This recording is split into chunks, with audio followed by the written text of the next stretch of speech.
Welcome back, Tommy Maroon Sports Show, episode number 207. We're going to have a lot of excitement coming up right here on WCTV, which is, of course, a great place to catch a bunch of Wadsworth shows and a bunch of local stuff here in Medina County as well. So let's start off with the Cleveland Guardians, who things haven't been going the best, I guess, especially after last night. But let's look at the team leaders. Jose Ramirez, a .272 average, 21 home runs. But Stephen Kwan leads the Guardians with 81 runs. Josh Naylor leads them with 80 RBIs and 24 swipes for Andres Jimenez. Tanner Bybee leads all Guardians with 10 wins and 125 strikeouts. Meanwhile, Manny Clausi not only leads the Guardians in saves with 37, he leads the entire junior circuit. That's right, the entire, American League with 37 saves. So let's see what happened this weekend. First off, Guardians against the Rays. It was kind of frustrating in the last game, but first two games were good. Excuse me for that, folks. Cal Quantrill went 6 innings in game one. Bo Naylor hit the go-ahead double in game one. And then the Guardians down to their last few outs in game two, right when all hope seemed gone. They came back to tie it in the bottom of the ninth. And then in the bottom of the 11th inning, they won on a walk-off sac fly from Stephen Kwan. Jose Siri just gunned the ball way away from everybody, and it gave the Guardians the win. But game three was not fun because the Rays blew them out. And it resulted with Ramon Laureano having an RBI single, though, in game three, so I guess there's that. And last night's disaster of a game, if you can even classify it as a game. Guardians lost 20-6. I kid you not, 20 runs compared to 6. Lucas Giolito got lit up like a Christmas tree out there. Oh my Lord. He went 3 innings, gave up 7 hits, 3 walks, 9 total runs, and 3 home runs. Sam Henches actually gave up 1 hit in the 4th inning, and then Enio De Los Santos struggled in the 6th inning. And that was Dave Fry who pitched for the last 4 innings of the game. He did a little better, I guess, than Lucas Giolito. My God. He gave up 10 hits, 7 runs, 7 earned runs, did not strike out a batter. He gave up 3 home runs, but Dave Fry, the usual catcher/outfielder, was in on relief for 4 innings and what has to be the final nail in the coffin for the Cleveland Guardians, now down 6 games in the division. And considering how that game fared, Sonny Gray will be going on the mound tonight for the Twins. Meanwhile, Tanner Bybee, fortunately, will be going for Cleveland. And then it will be Gavin Williams for the Guards tomorrow against Joe Ryan. Joe Ryan does have a complete game this season, which is very rare to see in this day and age, of course. Yeah, looking at everything right now, Guardians are 10.5 out of the wild card lead, or the third place team, I should say, Texas Rangers, and 6 games out of the Minnesota Twins, who look like they've just secured that American League Central by now. Good Lord, what a disaster that was last night. I cannot stress that out enough. Well, it could be worse. We could be seeing the Oakland Athletics in our hometown rather than the, who do you call them, Cleveland Guardians. But that's just how it is, I guess. Looking at everything right here, looking at what happened last night with the Oakland Athletics. We're now 42-96, speaking of which is very depressing. They lost to the Blue Jays 5-6 in front of a crowd of 9,062 people. That's not a lot of people, is that? No, it's not. Especially in this day and age where you're seeing a lot of, I'll scratch my head for a second because I can't remember, but when you're seeing a lot of high attendance with the new rules in full effect and working pretty well. But Oakland, not there. However, you know what was there? Tommy's picks. That's right, my picks. Let's look at my picks from last week.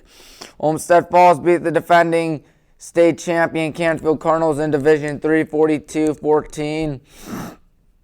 Even my upset of the week took down Glenville 24-16.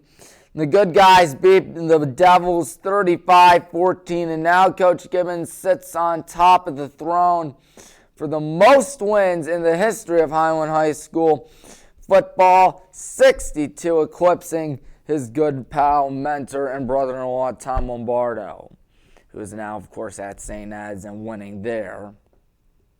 Shaker Heights beat Solon 53-27. Medina beat Wadsworth 40-23. Jackson took down Stowe 34-0. Stowe has lost what now?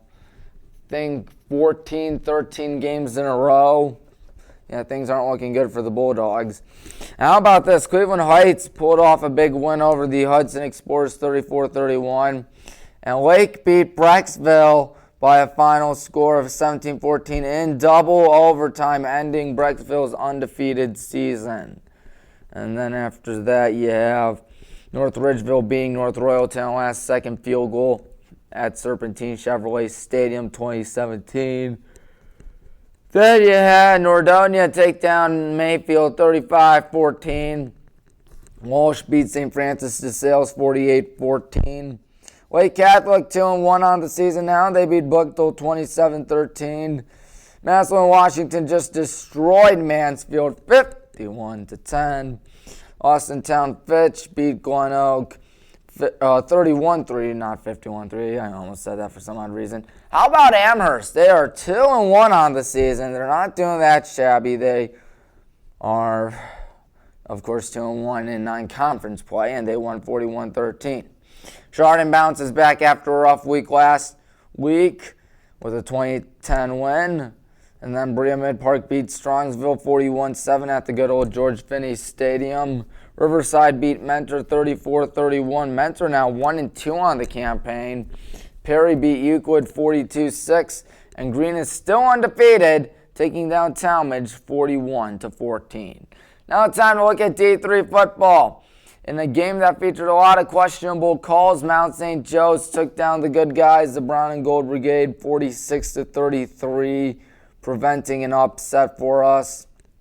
Wilmington beat Worcester 63-43, Quakers over Scots. Marietta Pioneers beat St. John Fisher 31-7. Augustana beat Simpson 49-27. Johns Hopkins took down Ithaca. Good game for the Blue Jays. They won 27-17.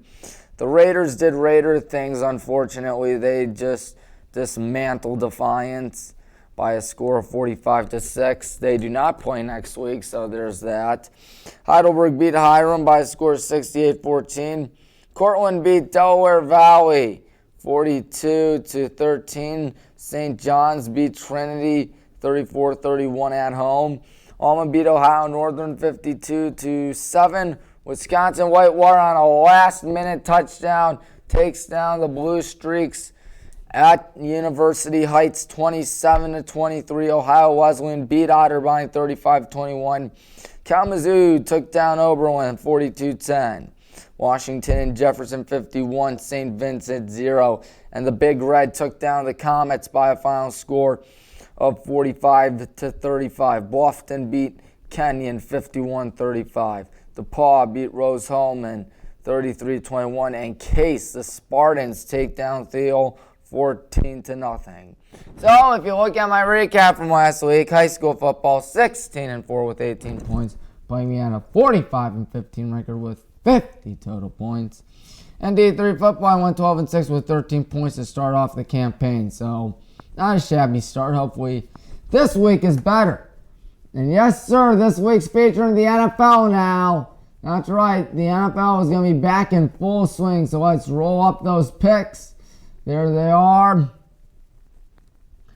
Of course, now featuring the NFL because the NFL returns on Thursday, just 2 days from now. And then 7 hours of commercial-free football starts.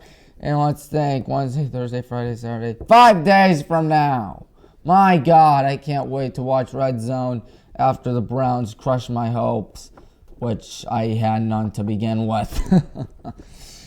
Listen down, Fitch. The Falcons, I think, will take down the St. Ignatius Wildcats. Here's an upset for you folks at Jerome T. Osborne Stadium. The Mentor Cardinals will beat the Medina Bees. And then Aurora will beat Revere. And here's my lock of the week. There are a lot of games that seem to be locks this week, but none seem to be bigger than the good guys taking on the Copley Indians. Copley 0-3, giving up a good chunk of points this season. They lost to Firestone as well. They lost to Amherst, and they lost to Twinsburg 55-6 last week. So when we come marching into Copley territory, we are just going to go absolutely bananas on them. Oh my Lord, it's not going to be fun for the Copley Indians, but going to be a lot of fun for us. That's why I have us as a lock of the week. Euclid against Shaker Heights, picking Shaker Heights. Nordonia against Solon, I'm picking the Knights. Homestead Falls playing North Ridgeville. I got the Bulldogs in a game of 2 unbeatens. That's right, North Ridgeville 3-0 start off the season. Wait, is Homestead Falls 3-0? Excuse me for 1 second. I need to check again. I apologize. Are they unbeaten? I hope they are. Yes, they are. I mean, when I say hope they are, as in, I hope I was right. Anyways. Elyria against Avon. Avon also unbeaten. Elyria without a win. I'm picking the Avon Eagles. But I want Elyria to win that one because that helps out the Hornets. Cleveland Heights against Brunswick, picking the Cleveland Heights Tigers. And then, of course, Brecksville against North Royalton, picking Brecksville. St. Vincent St. Mary against Harding, picking St. Vincent St. Mary. Ursuline against East, picking Ursuline. Hoban playing East. I believe that's Akron East, and Ursuline's playing Youngstown East. But yes, Hoban should win. Glenville, I think, bounces back with a dominant win over John Adams. Maple Heights hosting Riverside, what should be a good game, but I'm picking the Beavers. BASJ hosting Kenston. I got Kenston. Willoughby South against Lake Catholic, picking those Lake Catholic Cougars. Gilmore Academy against Notre Dame Cathedral out in NDCL, picking Gilmore. And then Stowe against Hudson. Got the Explorers win that one on the road. Wadsworth Twinsburg, picking Wadsworth at Art-Wright Stadium.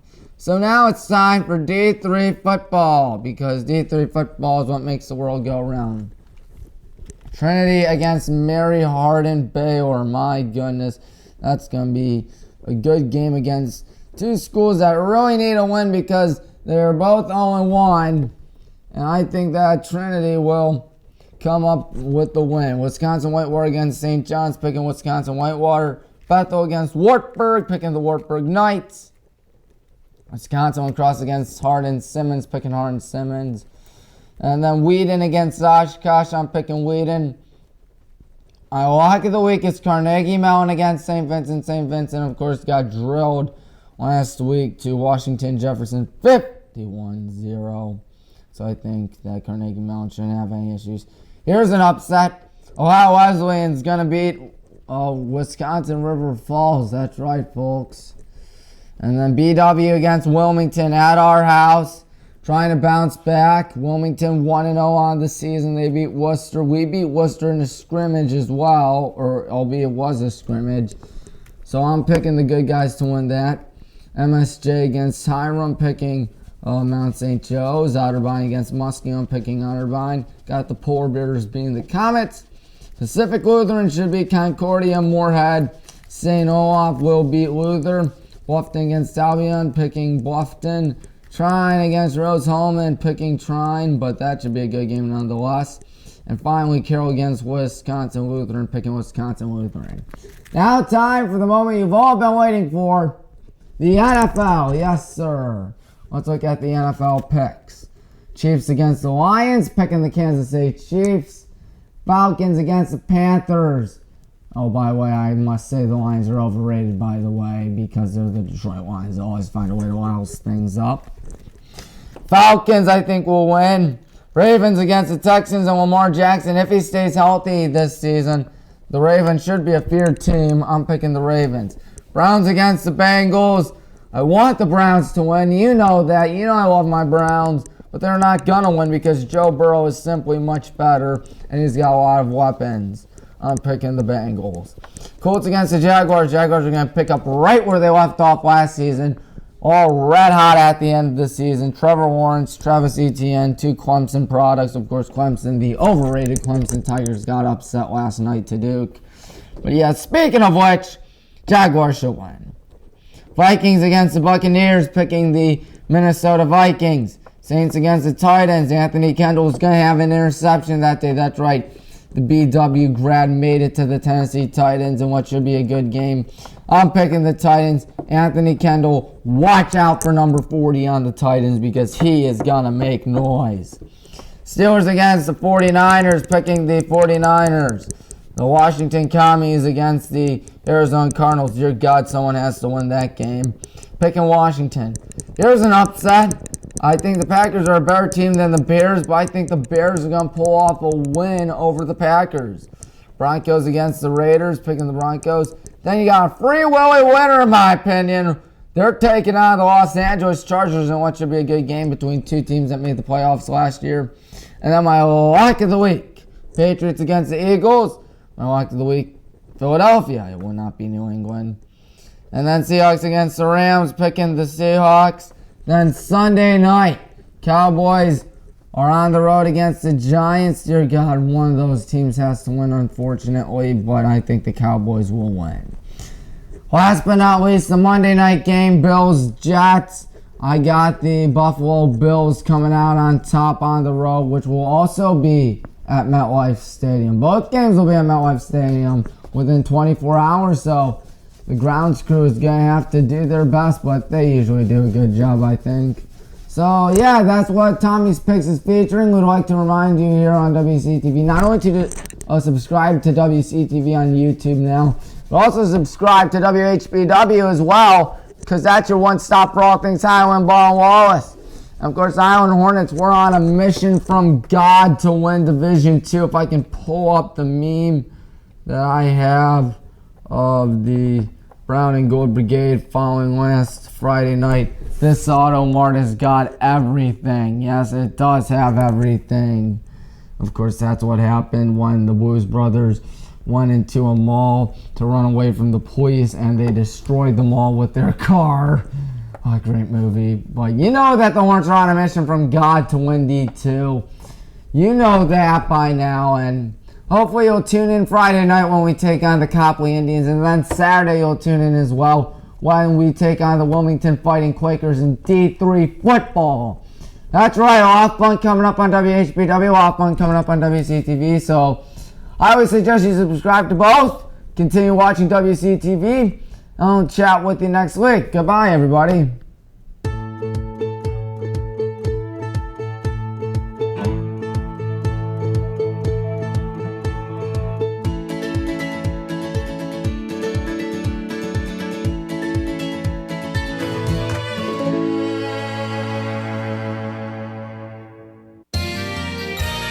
You are watching WCTV, Wadsworth Community Television.